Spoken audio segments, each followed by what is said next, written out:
Sa ibang balita, magmumula ang mga papel na gagamitin para sa balota sa 2016 national elections sa Smartmatic Total Information Management na siyang nakakuha ng 1.7 billion peso PICOS deal.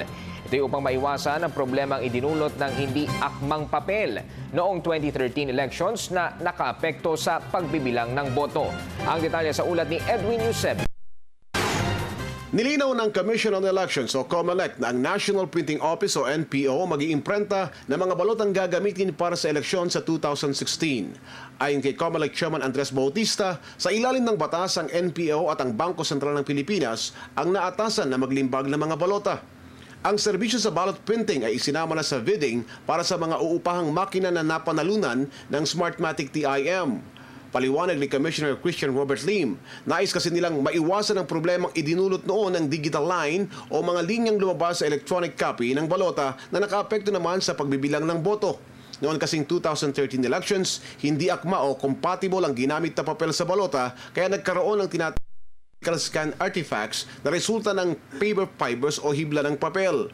Kaya para matiyak na compatible na ang papel na gagamitin, minarapat ng COMELEC na ipaubaya na rin sa mananalong bidder para sa upahang makina ang pagsusupply ng papel para sa balota. Pero binigyan din ni Bautista na ang National Printing Office pa rin ang mag-iimprenta ng balota at katunayan, 5 piso mula sa halagang kada piraso ng balota ay inilaan nila para sa printing services ng NPO. Kaugnay naman ang kabayaran para sa serbisyo ng NPO, kinakailangan umanong pumasok ang Smartmatic TIM at NPO sa isang kasunduan. Sa susunod na linggo, nakatakda umanong magpulong ang COMELEC, Smartmatic at TIM at NPO.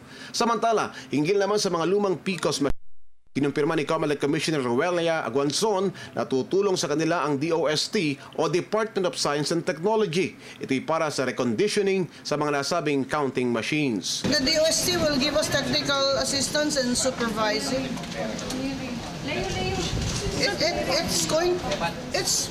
They're very optimistic that many of these machines can still work.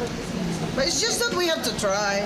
The Commission and Bank just decided, okay, now that we're not pressed for time, we'll give it a go. Para sa Telebisyon ng Bayan, Edwin Eusebio.